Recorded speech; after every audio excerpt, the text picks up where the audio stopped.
মুহূর্তে আমরা চতুর্থ শ্রেণী দ্বিতীয় পর্যায়ক্রমিক মূল্যায়নের বাংলার 3 নম্বর স্কুলের প্রশ্নের উত্তরগুলো আলোচনা করব। একের কতে বলেছে আমি সাগর পাড়ি দেব কবিতাংশটি কোন কবিতা থেকে নেওয়া হয়েছে। তো এটা তোমাদের আমি সাগর পাড়ি দেব হচ্ছে কাজী নজরুল ইসলামের লেখা। তো কোন কবিতা থেকে নেওয়া রয়েছে, এটা বইয়ের 66 পাতায় রয়েছে। তাহলে এটা কবি হলেন কাজী নজরুল ইসলাম। আর 7 ভাই, এই যে আমি সাগর পাড়ি দেব কবিতা অংশটি কবির লেখা পুতুলের বিয়ের নাটকে 7 ভাই চম্পা কবিতা থেকে নেওয়া হয়েছে, এটা লিখে দেবে। খতে বলেছে স্লেজ যাত্রার জন্য কয়টি কুকুর নেওয়া হয়েছিল, 19টি কুকুর। দুয়ের সঠিক উত্তরে টিক দিতে বলেছে। ক সত্যি চাওয়া কবিতায় আরো কথাটি 5 বার রয়েছে। খ একটি ধানের শীষের ওপরে একটি শিশির বিন্দু। গ আলো নাটকে আমরা শম্ভুর সাহসের পরিচয় পাই। সাহসের না ভয়, আচ্ছা আলো নাটকে আমরা শম্ভুর সাহসের পরিচয় পাই। ঘ আমরা কালক্ষেপ না করে 1.5 2 20 কই সেই উল্টানো ছাতার মধ্যে ধরে ভরে ফেললাম। 3 আছে এখানে বন্ধনীর মধ্যে কিছু শব্দ আছে, এগুলো শূন্যস্থানে বসাতে হবে।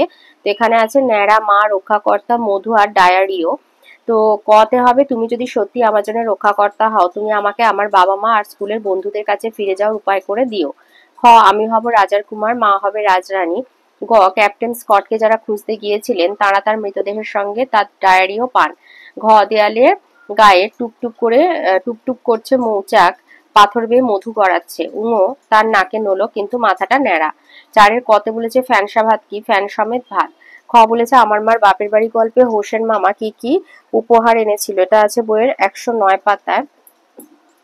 রানী চন্দ্রের লেখা আমার মার বাপের বাড়ি থেকে এই যে হোসেন মামা ছুটে গিয়ে 1 কাঁদি পাকা কলা আর 2টো কাঁঠাল দিয়েছিলেন। তাহলে 1 কাঁদি পাকা কলা 2টো কাঁঠাল উপহার এনেছিল।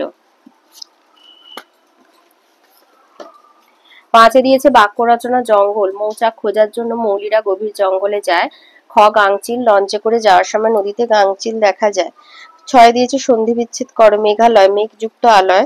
খ বিবেকানন্দ বিবেকযুক্ত আনন্দ। গ বেদান্ত বেদযুক্ত অন্ত। ঘ অতীত অতিযুক্ত ইত। উনু দামোদর দামযুক্ত উদর। 7 লিঙ্গ পরিবর্তন, কতে লেখক হবে লেখিকা, ক্ষয়ে চাচা হবে চাচি। 8 বিপরীত শব্দ, ক গ্রাম শহর, খতে হবে পরাজয় জয়। 9 বলেছে কোনটি কি জাতীয় বর্ণ বলতে বলেছে। প হচ্ছে অল্পপ্রাণ আর অঘোষ বর্ণ, দ হলো অল্পপ্রাণ ঘোষ বর্ণ, ঘ হচ্ছে মহাপ্রাণ আর ঘোষ বর্ণ, ড হচ্ছে অল্পপ্রাণ এবং ঘোষ বর্ণ। 10 দিয়েছে দূরের পাল্লা কবিতাটি কবির নাম সহ 8 লাইন মুখস্থ লেখো। 8 লাইন মানে হচ্ছে প্রথম দুটো স্ট্যান্ডার লিখে দেবে। তাহলে দূরের পাল্লা লিখবে সত্যেন্দ্রনাথ দত্ত। ছিপ খান তিনদার, 3 জন মাল্লা, চৌপর দিনভর, দেয় দূর পাল্লা, পারময় ঝোপঝাড়, জঙ্গল জঞ্জাল, জলময় শৈবাল, পান্নার টাকশাল।